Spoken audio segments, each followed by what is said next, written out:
somebody would lower the lights a little bit. It's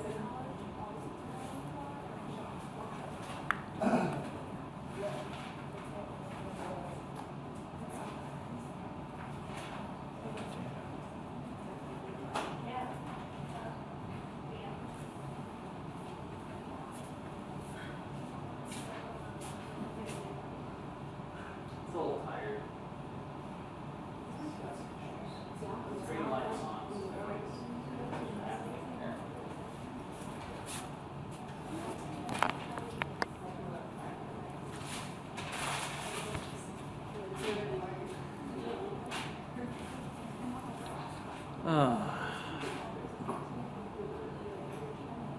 Laptop VGA.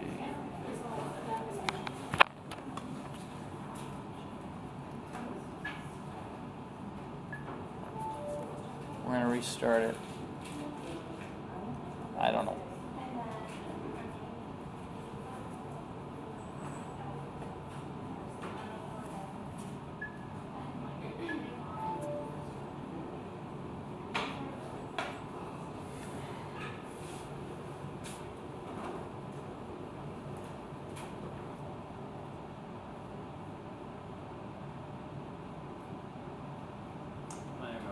So what I've done for this, for those of you taking anatomy with me, is I took an easy part of the endocrine system lecture that I give in anatomy. I call it the easy fuse with the hard.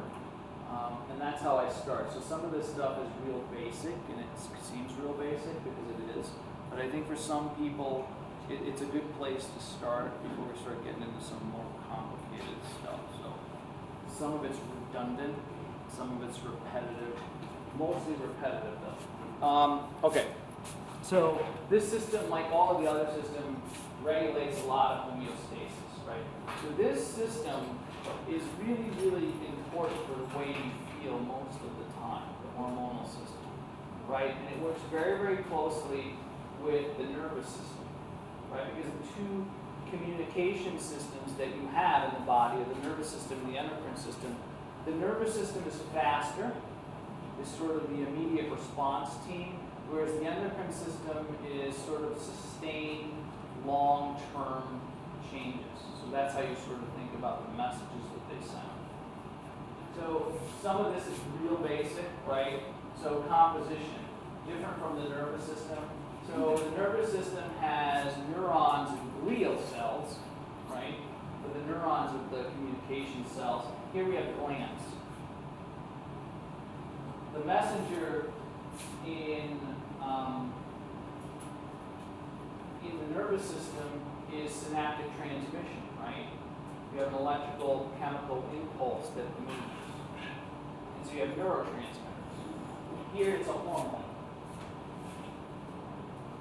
In the nervous system, it's delivered, again, via nerves, which are axons, right? And then, of course, you have synapses. Here you've got blood. If the protein, if the chemical that's produced doesn't get into the bloodstream, then by definition it's technically not an endocrine substance. Now, there are some things that are both hormones and neurotransmitters, and they fit into other categories, local proteins, right? But if it doesn't get into the blood, at that point it's not technically an endocrine substance. Target, many glands, right? Many cells. Almost every cell in your body will respond to a hormone, which means that almost every cell in your body has receptors for many, many, many types of hormones. Some more than others. Time. The nervous system is really fast. The endocrine system is relatively slow acting compared to the nervous system, right? We're talking 30 seconds, 10 seconds to hours and days and weeks, where the nervous system is, we're talking milliseconds. Different types of hormones.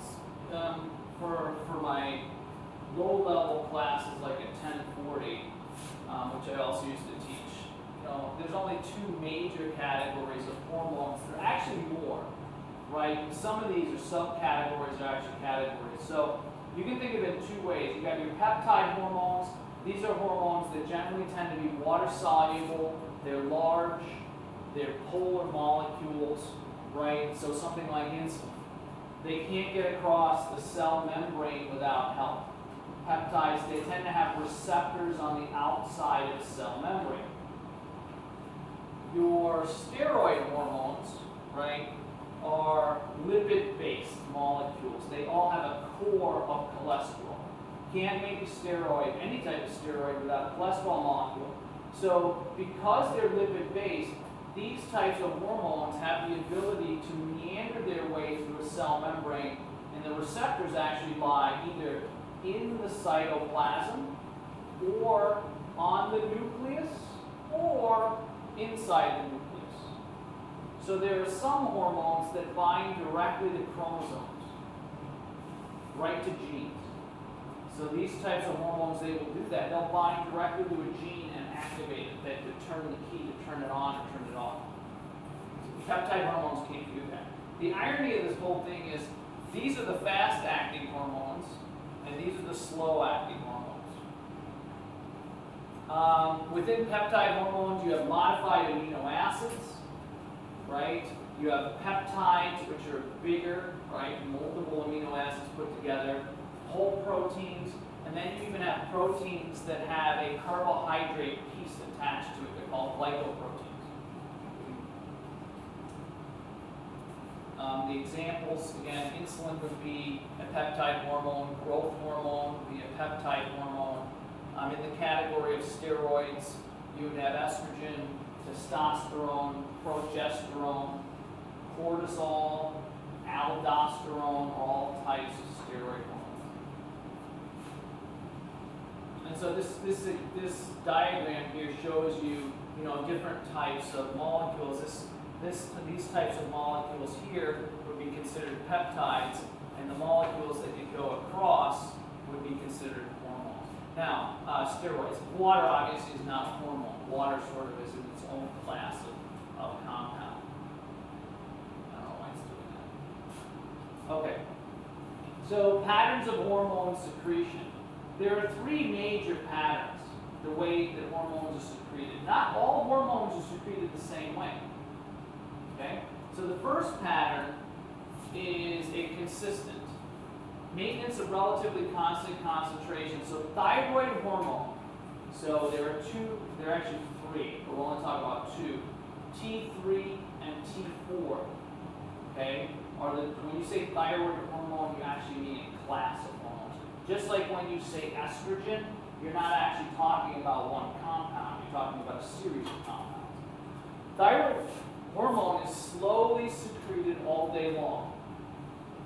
It gives you energy, it burns fat, right? It is the hormone that has the greatest effect on your resting metabolism.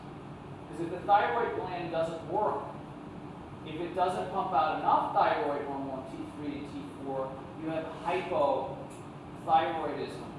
And so you're going to gain lots and lots of weight. That's one of the consequences. If it pumps out too much, then you have hyperthyroidism, and that's where you can eat 10,000 calories a day and quite literally gain zero weight, because that's how high your metabolism is going. So you don't want them in either direction. You sort of want a sweet spot where it's constant, where you have this energy. So that's an example. Rapid, short-lived increases in circulating hormone in response to a stimulus. An example of this would be epinephrine. You don't want epinephrine to be secreted all day long, 24 hours a day, 7 days a week. Insulin works the same way, right? You don't want insulin in high levels to be around all day long. When you take a hormone that is supposed to be secreted this way, cortisol is the same way. Although cortisol sort of has a peak and goes to a nadir, but during the day you may have a peak. But you shouldn't have too many of those, right? So insulin, cortisol, epinephrine, if you are constantly having peaks all day long, eventually what happens is you're going to have chronic fatigue. You're going to be really, really tired because the system wasn't designed to run hot. right? These hormones make the system run really, really hot. And it doesn't matter what system you're talking about, whether it's an animal, a plant, an engine in a car, or an airplane. If you run the system super hot all the time, you're going to burn it out and destroy it. So these hormones are pulsatile for a reason. That's the way they're supposed to be secreted. So here's an example where everything goes wrong. All right, you're a college student and you are lacking sleep. You're jacked up on caffeine all day long, and you're stressed out to the gills because your generation is just stressed out to the gills all the time, just by the nature of being your generation. And so cortisol levels are high all the time. They're not bumping up all the time. They bump up and they stay up, right? Epinephrine levels are bumped up, they stay up. And so what ends up happening is the system now, the hormonal system, the glands that produce these hormones, you can burn them out. You quite literally they won't be able to keep up with that. And so the receptor systems start to break down, the organ that produces it breaks down, you're tired, and nothing else works either because they have long-lasting effects on all of the other systems. So if a system was designed to have a pulse, and then that pulse goes away, then that's the way it was designed, and that's the way you have to use it. Does that make sense to everybody? So, if you have really, really high insulin levels all day long, you're probably a diabetic. You're a type 2 diabetic, which is also really, really bad, right? You don't want it to be up high. You want it to be nice and low all day long. The third kind is you have an increase and decrease in circulating hormone at a relatively constant time and level. So, growth hormone, right? Growth hormone peaks at two major times during the day, but it's sort of constant. About 2 hours after your last meal, you go to bed, growth hormone peaks. Growth hormone also peaks in the morning, right? And then it's sort of this constant, and it sort of decreases. The menstrual cycle in females, right? It's kind of an increase and decrease at a relatively constant time. Give or take 28 days, 27, 33, every female is a little bit different. Even in rats, even in other mammals, sort of the same idea. It's relatively constant. You can sort of count on it the way it's supposed to happen. Right? So those are the three ways that we release most hormones. Right? Constant, a rapid short-lived increase, or an increase and decrease that you can sort of count on a regular schedule. Cortisol sort of is in this boat too, right? Cortisol will peak about an hour before you wake up in the morning and will be at its lowest, give or take 11 or 12 o'clock at night. Now you can have peaks within that, but it's sort of, that's the cycle. Every day you can count on. Transport of hormones and hormone-like substances. You can read most of this. If a lot of steroid-type hormones are bound to something when they're transported. So, for instance, transported either free or bound. Let me use testosterone as an example. When you, a male or a female, produce testosterone, there's a portion that is free. In other words, it just flows through as testosterone. There's a portion that is bound to albumin.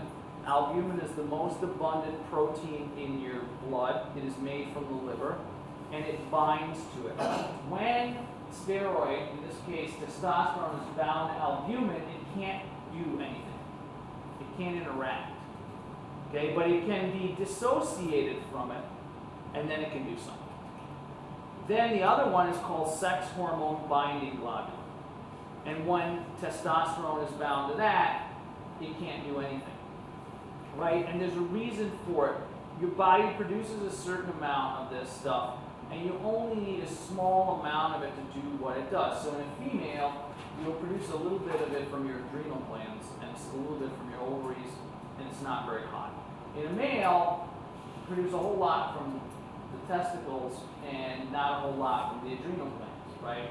But the system is the same, the way you bind them. There's free, there's bind to albumin, or bound to sex hormone binding globulin. Because you don't want all of this hormone, whatever it is, in this case it's testosterone, to be free. Right? You don't want it to be free. There's got to be a reason naturally for it. Does that make sense? So there's different ways to transport. Insulin, which is a peptide hormone, is always free. It doesn't even bound anything. It is regulated, though, because it is secreted in a form that is not active, and you can actually cleave parts of it off to make it active. So you have to regulate, how do you stop a hormone from doing something you don't want it to do when you don't want it to do it? You either bind it to something that prevents that action, or you secrete it in a preform that means you have to cleave part of it off to turn the switch on. I don't know why this is doing this, so I apologize. That's all this is saying. All right. Receptor hormone interactions, desensitization versus resistance versus upregulation.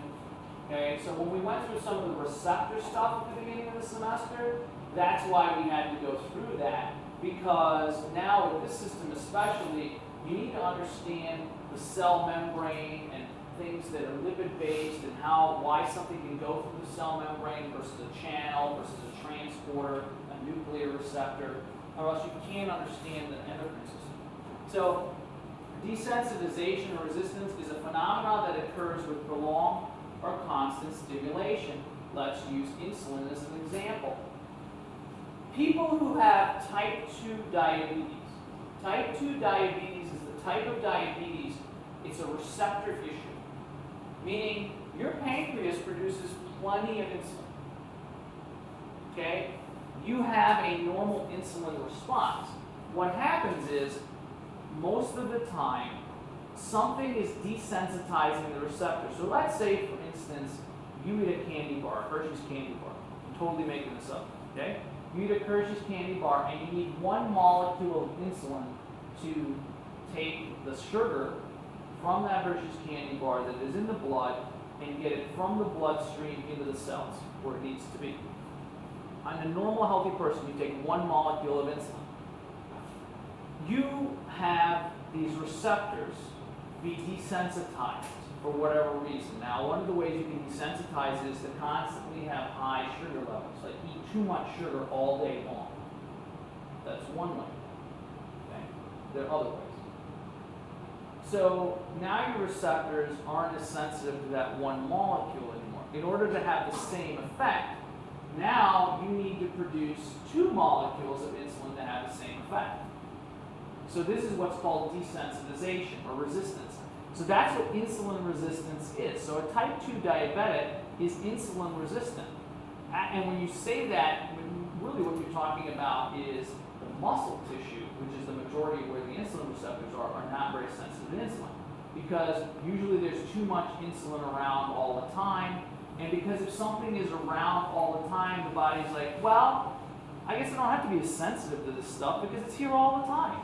But it does cause problems. Right? And your blood sugar stays elevated long, which is bad. So that's an example. So a phenomenon that occurs with prolonged or constant stimulation of a receptor. Normal amount of hormone is inadequate to produce a normal response. Causes: you have a conformation or a structural change in the receptor. Sticking with insulin, the receptor. Another way you can desensitize this receptor is carrying too much fat on your body. Okay? If you carry too much fat for whatever your body normally should carry, that fat is the largest endocrine organ in your body. Okay? So it produces lots of hormones. This is a relatively new thing. We've figured out in the last 10 years. And a lot of those hormones are inflammatory. They're called adipokines. All right, and adipokines can be good or bad. But too much fat produces a adipokine that's called resistant. Okay, resistant, what it does is it causes a structural conformation change in the insulin receptor. So now that the insulin receptor doesn't work well anymore. You have to take 2 or 3 times the amount of insulin to cause the same effect. So that's a second way that you desensitize the system. Downregulation. Sometimes what happens is the number of receptors just decreases. So resistant would be an example of causing a conformational change in the receptor. Eating too much sugar all day long would be a way of downregulating the number of receptors, right? Because you just have it around all the time. The system's like, well, why am I going to support these receptors if you have insulin around all the time? Doesn't make any sense. So the rate of receptor synthesis is slowed, rate of receptor degradation is accelerated. You can upregulate. You can make something more sensitive. Let's keep talking about insulin. So we'll use this as an example. So if you wanted to increase this, let's say you're in the position, you're a type 2 diabetic, okay, and you wanted to upregulate the sensitivity. Well, one thing you can do is you can lose some of the fat. That helps. Another way you could upregulate the system is don't eat sugar all day long. Don't eat all day long, right? You eat at certain times, maybe 3 times a day, maybe twice a day.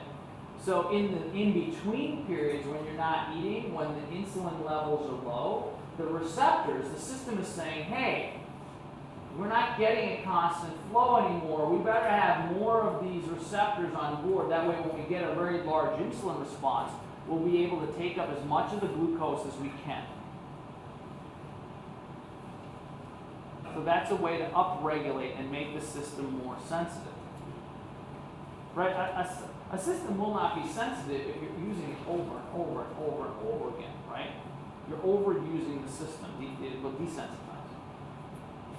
Just like if you've ever had this happen, I don't know if your parents are like this or if you know someone like this. Let's say that you know someone who's a yeller. Some people are like this, right? The first, and you're not, this doesn't work for you, right? And the first time it happens, you're taken aback because you just don't like yelling. A lot of people don't. I don't. And the first couple of times, you're like, it bothers you. But after about a year of this, they yell all the time, right? Are you sensitized to it anymore? No, you don't care. You're like, yeah, this is the huge, right? They yell at me all the time for everything. So whatever. In one ear, out the other. You desensitize the system. So is the yelling having the effect that the person who's doing the yelling wanted anymore? No. But if they want to use that as a way of communicating, which is not very good, they would be much better off only using it occasionally. And that when they did use it, you'd be like, oh, wait a second, this must be serious, because they don't normally yell. Let me listen to this, because there's clearly something wrong here, right? The hormonal system is kind of the same way. If you constantly have sugar and food and insulin in your system, that's the equivalent of yelling at your insulin receptors all the time. You're like, it's just the usual, no problem. You don't need to do that, right? It's sort of the same idea. All right, and then synergy.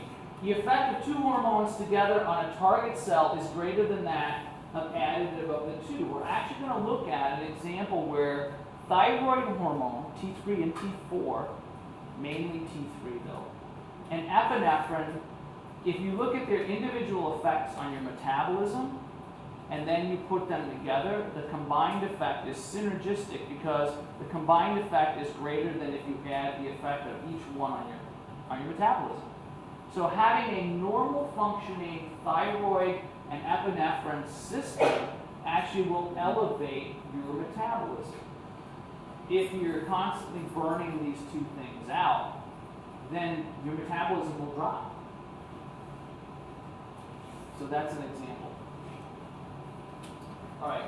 The metabolic fate of a given hormone molecule in the blood is not always fully characterized by some of the main possibilities. You can excrete a hormone, meaning you get rid of it through your skin, through your saliva, through your urine. You can inactivate it. So some hormones at some point are going to get inactivated. So you produce it and the body will just break it down. It gets transported to the liver, ultimately to the kidneys, and then excreted. You can activate it by the metabolism. So a lot of hormones are secreted as a pre-hormone, as a bigger molecule than they need to be. And the metabolism, when they come in contact with another molecule that breaks part of it off, that's kind of like the equivalent, you know those glow sticks you guys had when you were little, right? And it's got two chemicals that are separated. When you crack it, they come together, and only then will they light. That's what this is the equivalent of.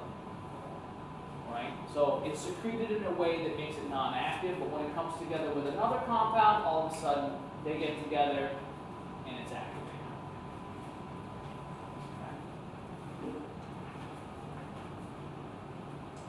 Okay. There are three types of inputs to the endocrine cells that stimulate or inhibit hormone secretion. You can have ions or nutrients, right? So sodium channel, potassium channel, a calcium channel, or some other nutrient. That will stimulate it, like glucose will stimulate insulin production, right? If you don't have glucose in your system, insulin won't be produced. That's not completely true, but at your level, that's all you need to know. Okay, neurotransmitters. Right, a neurotransmitter can activate. Remember when we looked at the pre and post ganglionic, and we looked at the adrenal gland being like a ganglion, right? And the neurotransmitter comes down to the adrenal gland as norepinephrine or muscarinic receptor, right? It binds to that, and then the adrenal gland then produces epinephrine, right? So this is an example of a neurotransmitter activating the adrenal gland. And then you have hormones. You have some hormones that affect the production of other hormones. So we'll look at all of that. For instance, the hormones that are produced by the pituitary gland, which is in the base of your brain, which is the master gland, then stimulate other hormones to be produced. That's why it's called the master gland. It produces a lot of different hormones. So these are the three ways into the endocrine cells that can activate or inhibit them. All right, action of a peptide hormone. So an example of how this would work, and this is the shivering response. Now, the shivering response isn't hormonal, but it's an example of how the system can work. It's not hormonal. The way shivering response works is that you get an infection, right? You get an infection, and as your body attacks the bacteria, usually, the bacteria gets blown to pieces, it gets destroyed somehow, right? The molecules that come off of that bacteria, right, end up being cytokines, which are messenger molecules that your immune system recognizes. Okay? So the cytokines end up going to the part of your brain in the hypothalamus that regulates temperature, and those cytokines, they stimulate the brain to say, hey, you know, when there are bacteria around, we want to increase the temperature of the body because everything works better and it's easier to kill bacteria when the temperature goes up. So you go from 98.6 to 100. Okay? Now, what ends up happening is, as soon as that signal gets sent out, that normal temperature should now be 100, right? Your body gets the signal that says 98.6 is no longer normal. Everybody, 100 degrees is normal. At that moment, are you at 100 degrees? No. So the interpretation of the body is that you are actually cold. So what do you start to do? In order to crank up the temperature, you do shivering thermogenesis. You shiver. The temperature goes up to 100, now you're at normal. Okay? It's not enough. You keep getting more and more bacteria and destroying, you haven't killed enough of them. Same signal gets sent back to the hypothalamus, the control center. Hypothalamus now says 102 is now normal. Now what do? Same exact thing. You feel cold, you start shivering. Until you get really, really hot. Like at 102, you're starting to sweat. 103, 104, you're starting to sweat. So that's the process. Now, that is not hormonal, but that is an example of a system where you have negative feedback, right? One of the main ways that the endocrine system works is something called negative feedback. You set a temperature, you set a threshold. If you go below that threshold, the system will crank itself up to get back to threshold. If you go above the threshold, the system will shut itself off until you come back to threshold. Right? Your furnace in your parents' house works exactly the same way. You set it at 70 degrees. When the temperature drops to like 69 degrees, there's a sensor that says, oh, not hot enough, turn on the furnace. Furnace cranks up the temp. When it gets to 70 degrees, it shuts itself off. Actually, it probably goes above 70 degrees a little bit. It might not register, but it probably does. And then when it falls back down again, then it will kick on again. So this is what happens here too. So hormonal systems work the exact same way. Right? If a hormone is too low for whatever the level is supposed to be normal. And we know what normal is. If you want to know, you look in the back of your book in Vander's, and they have lots of normal physiologic levels of hormones. Like and it's in different units too, right? Like how much insulin are you normally supposed to have in the body at a given minute? How much estrogen should you have if you're male or female, right? How much growth hormone should you have on average if we took blood, right? So we know these values. If you're going into medicine, depending on the field you go, you have to know what these normal values are. You just have to memorize it. It just is, right? If you're a female of this age, you got to know what those numbers are. Growth hormone, thyroid, glucose, whatever. Okay, so in a peptide hormone, and this would be like growth hormone or insulin, you have to bind, remember the outside of the cell has a receptor, and then usually there is some kind of cascade of events that occurs. Right, and it involves kinases, right? And remember, kinases are proteins that add a phosphate group onto something, and that addition of a phosphate group is an on switch. Just think of it simply. That's what a kinase does. There are also enzymes involved that speed up reactions, right? So with every hormone that's a peptide hormone, you have a different cascade of events. It's really, really complicated if you see them, right? Lots and lots of protein interactions. It looks like a shotgun pattern all over the place. It's stuff going everywhere, right? But it's complicated, but it happens really, really fast. If you go back, again, to the receptor chapter where we looked at amplification, why is a peptide hormone system faster than a steroid system? Do you remember? It has something to do with amplification. You remember what that picture looked like? Where you get a hormone that binds to a receptor. And then what happened in that picture? So maybe I can spur your memory. Right? So you have a cell, you have a receptor that's like this. Right? You have a hormone that binds to a receptor, and then down here you have a series of things occur.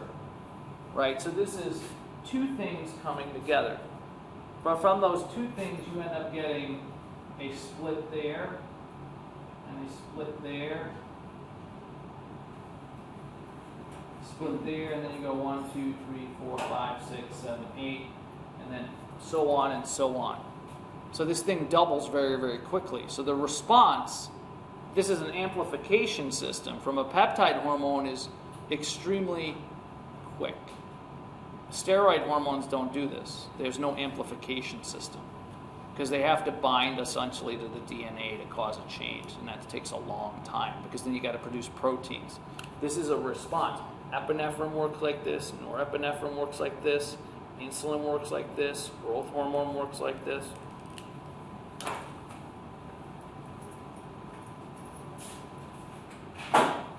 Okay. Remember the second messengers? I said you had to memorize second messengers. Remember CAMP, CGMP, IP3, and DAG. The second messengers are part of this whole process. Right? They're signaling molecules in that cascade.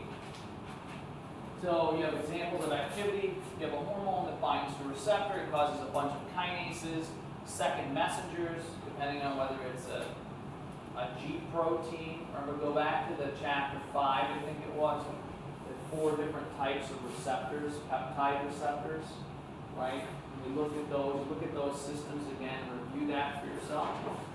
phosphorylation, the kinase causes a phosphate group to be added. It's an oxide.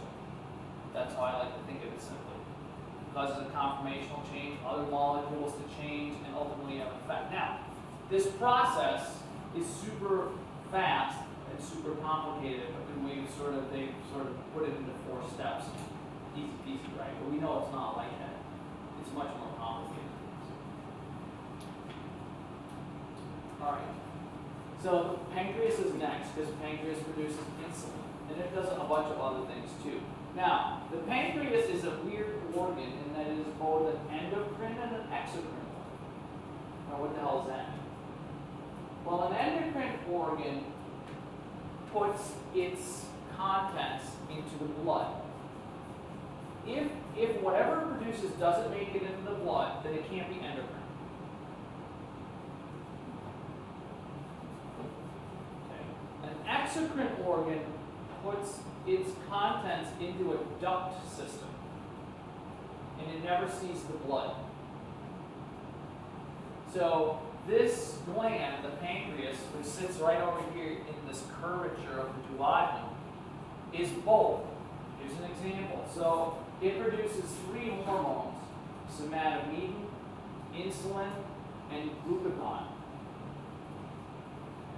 Those all go into the blood. But it also, because it's in this pocket here, this is the first part of the digestive system in the intestine. And there's a gland here called the ampulla of Vater. And it basically will dump in chemicals that are produced by the pancreas that break down proteins, fats, and carbohydrates. They get dumped directly into the intestinal system, which is a ductwork system. You wouldn't want these 3 chemicals, and there's more than 3 of them, to be put into your blood. They would chew your vessels to pieces, and you bleed to death. But the intestines are designed to not be damaged by these chemicals, and they then break down your food. Right? Because if you eat protein, a steak, your protein in your body is no different than that protein. So if the chemical in your stomach and in your intestines and here produced by the pancreas can break down a big old steak, guess what it would do to any of your protein if it was exposed to it? It would chew it up. Same thing. But that's why you never want an exocrine protein substance into your blood. And in this case, they're digested. They'll digest your blood vessels. Put a big old hole in it, you're going to bleed to death. That would be bad. Right? And putting a hormone into your intestines, well, it's going to get broken down. It's not going to be any good in the intestinal tract, right? Because that's what the digestive juices do.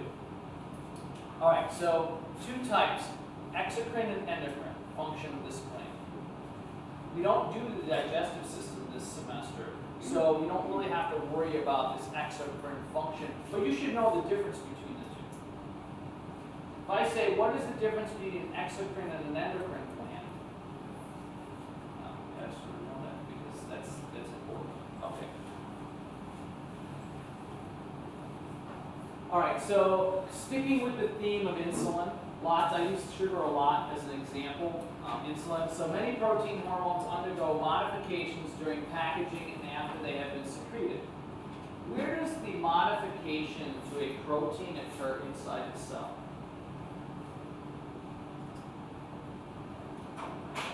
Well, where's it produced inside a cell? The ribosomes on the rough ER, right, on the rough endoplasmic reticulum. Then where does it go?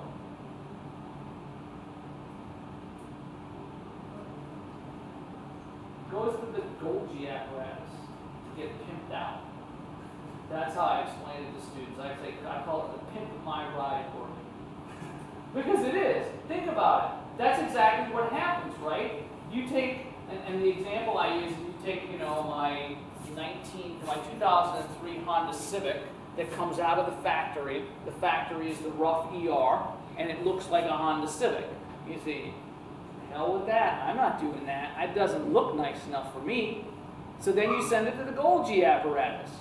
You send it to a different type of organization that, you know, drops the suspension on it and puts a different kind of exhaust on it and puts all kinds of other fancy smancy stuff, and now your car doesn't look like everybody else's car, right? It's been pimped out.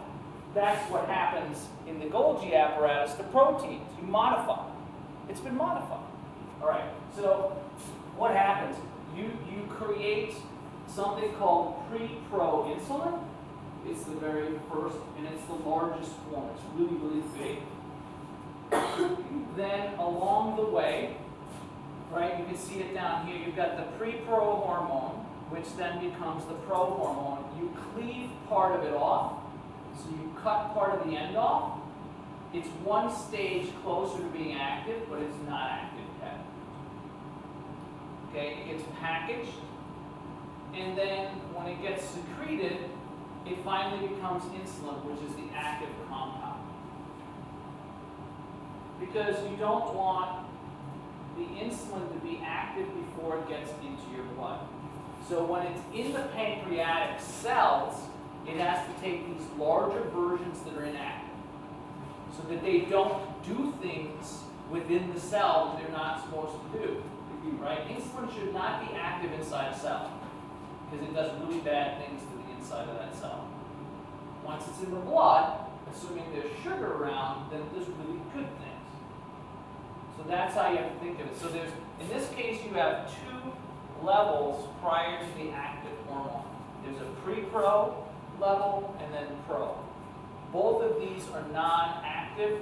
This one here is more non-active than this one, right? This one is one cleavage away from being active.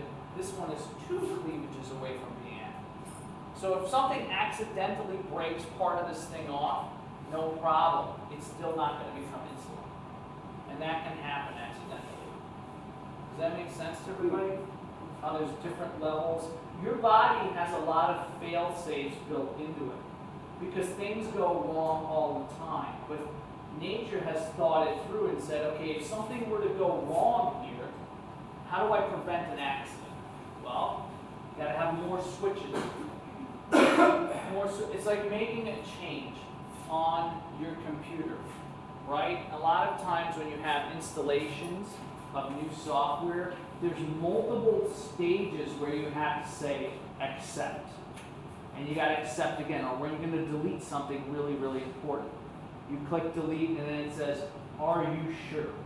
And depending on how important what you're trying to delete is, depending on the program or what it is, it may give you then another, are you really sure? And that's usually, when you're not paying attention, that's sure that, uh-oh. Yeah, why am I doing this again? Oh, I didn't want to do that. I wasn't paying attention because so-and-so is talking in one ear and so-and-so is talking in the other ear, and I'm trying to do this because I'm multitasking, and I'm not realizing I'm going to wipe out my whole hard drive. So it asked me 2 or 3 times, yo, Dumbo, are you really, really sure? Right? Because, and that's what the body has done. It's built those systems in so that you don't accidentally turn a system on when it should be off. That makes sense? That's what homeostasis is about, control, having lots of control. As you age, unfortunately, some of those control systems don't work as well anymore. And so you have things happen, the things that wouldn't happen in you, all of a sudden start in someone who's 70, 80, 90 years old, they start to happen because those regulation systems don't work well anymore. So you go directly from the beginning to insulin sometimes. That's just an example. And now you've got a hormone doing something inside a cell that was never designed to do. And that usually wreaks havoc because your cell inside doesn't know how to deal with it. It sees it as an attack. And then it starts doing things like, oh, I'm just going to commit suicide. I can destroy myself. Right? When bad things start to happen. Okay. Any questions on this? Anything that I've done so far? Sort of setting the stage for a lot of these hormones. Okay, so again, I'm trying to stick with themes here, right? Glucose and insulin. It's just a good, if you understand this system, and it's a peptide system, then you'll understand lots of the other ones because they work very similar. So this is what's called a negative feedback loop. So your pancreas monitors, it has sensors within it on the islets, the beta cells, they're called beta cells, or islet cells, that monitor blood glucose levels. So in an average person, your blood glucose should be about somewhere between 70 and I guess they'll say 110, but you try to stay under 110 milligrams per deciliter of glucose in your blood at any given time. And you technically want to be below 90 to be healthy. Like 80, 85 is a good blood glucose resting level. Okay? When you start to dip below whatever your normal set point is for you, and everybody varies a little bit, your pancreas says, oh, the blood glucose is too low. We need to get some more sugar in the system. Well, it can affect your brain. That's the more complicated pathway, and make you hungry. But we're not going to worry about that. But what it can do directly is say, well, I'm not going to secrete insulin here because insulin helps me get excessive blood glucose out of the blood into the cells. I need to add glucose. I have another hormone called glucagon that does exactly the opposite of insulin.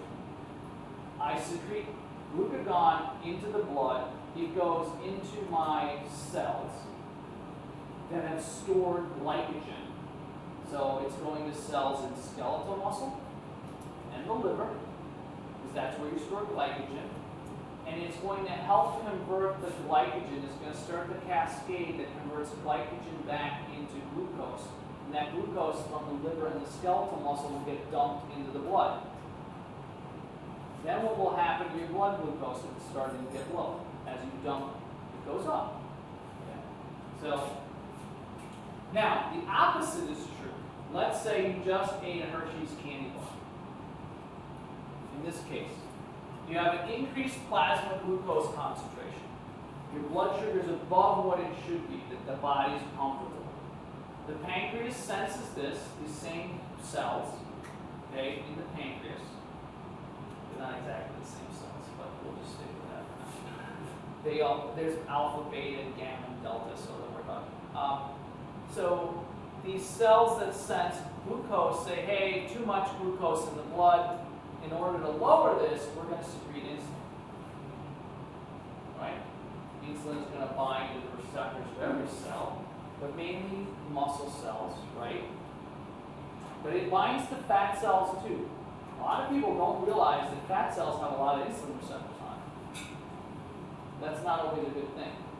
But mostly, if you're healthy, normal weight and all of that, mostly your muscle is taking this up. And it will activate the receptors, and then blood glucose will start to get transferred. And we'll talk more about this next time, how this actually happens. From the blood into the cells. And it will drop the blood glucose, right? So your insulin secreting cell increase insulin secretion, your increase in plasma insulin concentration, insulin's target cells increase the actions of insulin, transport glucose from the plasma to the intracellular space, and now you're back at 80 or 85 milligrams per deciliter. And that's where you sort of hang out. That's a negative feedback system, see? So as soon as this gets fixed, there's a signal sent to the pancreas that says shut the system down, or at least slow it down. Now the reality of it is, with most hormones, is that there's always a very low level of them circulating regardless. Irrespective of how you secrete it, even though cortisol and epinephrine get secreted in huge spikes, even though insulin gets secreted in a huge spike, there's always a teeny tiny bit that's floating around. That's called a basal level. And not basal like in the plant, but basal as in baseline. Basal, which is baseline. There's always a small amount of all of these hormones circulating. So your basal level should be low. Does that make sense to everybody? Because you don't want them cranked up all the time.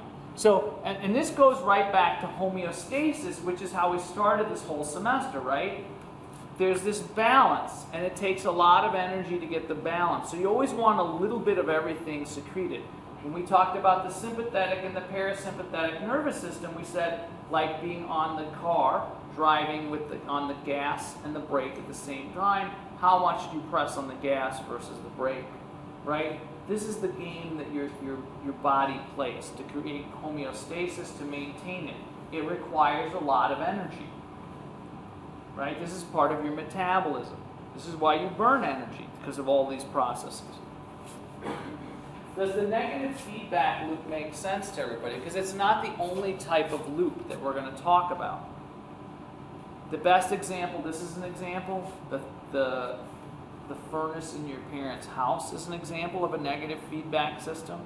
So we've modeled mechanical negative feedback loop systems after biological negative feedback loop systems. Where do you think they came up with the idea to do that? Because we know how these systems work, and we then say, okay, if it works in an organism, maybe we can use that same information and create something, oh, by the way, that shuts the system down. It's negative feedback loop. It's like exactly the same thing. They don't call it that, but that's what it is. So this I showed you before. I mean, you should know something like this. You should be able to draw something like this, right? And this is a peptide system, a receptor. You know more than this because we looked at 4 different extracellular receptor systems in chapter 5, right? But this would be an example of what happened, right? It binds to this. Maybe ATP gets converted. This is a second messenger, and it causes a cascade. This is just a generic example. This is not specific to anything. This is generic. But you should have a general idea of how they work. Go back to those systems. Make sure you remember what they look like, because with each one of them, I gave you an example of a molecule that uses that type of system.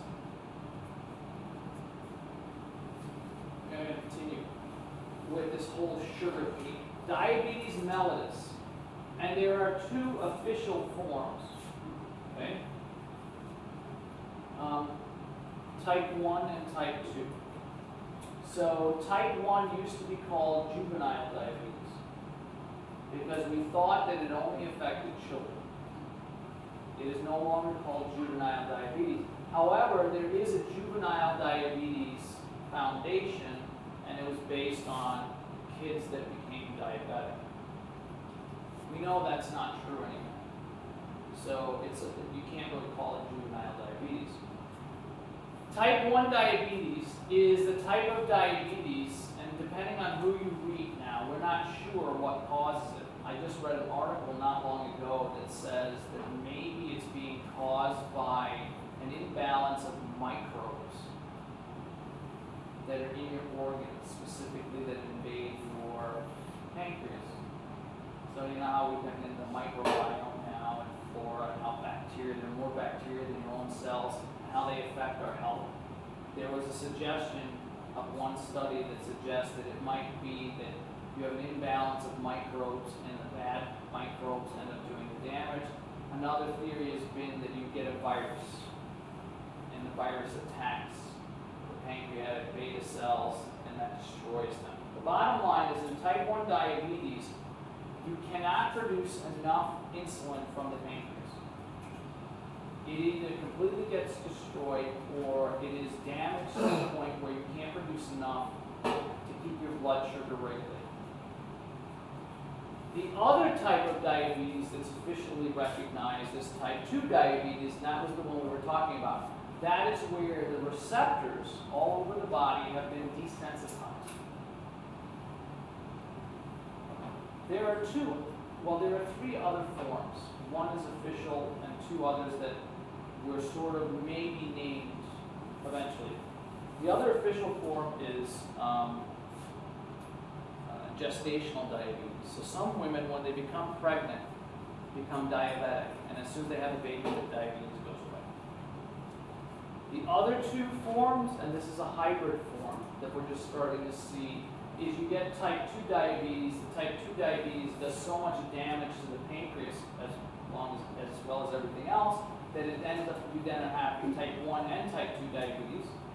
And then the very last one, which is depending on who you read, right, is called type 3 diabetes, and some people think that Alzheimer's disease is essentially type 2 diabetes in the brain, and some people, physicians, I have read, have actually started referring to this as type 3 diabetes. It's not official. Some people use the term. It may never become official. But these are forms of, but at the end of the day, the bottom line is you can't get the glucose from the blood into the cell. And there's something wrong with the system. And there's different things wrong with the system. That's the bottom line. That's what diabetes is. So the cells starve, and the person is always hungry. And you produce a lot of urine. That's a telltale sign. Like you're going to the bathroom all the time. It's not because you're drinking too much coffee, and it's not because you're an alcoholic and you're drinking ethanol all the time, right? It's because you just produce a lot of urine, and you're not drinking too much water. So too much glucose in the blood, water is added to the blood to dilute it, lots of urine, the person is always thirsty. Okay, I think we'll stop here for today. Okay, so give me some big picture items. Big things. This is the start of a new chapter, a new topic, right? So of the stuff that I said today, what kind of things? You're going to start looking at this, but you're not going to look at all the details right away. You're going to think big picture, like big picture things that I said about the endocrine system so far. Yeah? Endocrine system slow, takes a while for it to kind of hit that homeostasis point. So you're going to know, right, it's exactly what Jacob said. What are the differences between it and the nervous system? That's big picture. What else is big picture? We looked at two kinds of things. Peptide and steroid. Yes, those are two major systems. Go back to the receptor systems in chapter 5 and make sure you know how that works, because that's going to become important. One more thing. Big picture stuff. We only hit on one of them. Yeah? That's huge, right? There are different patterns, and you have examples. Keep that stuff in mind first. Wrap your mind around that, and then we're going to go deeper. We're going to have to start, of course, memorizing it. All right? Have a wonderful day.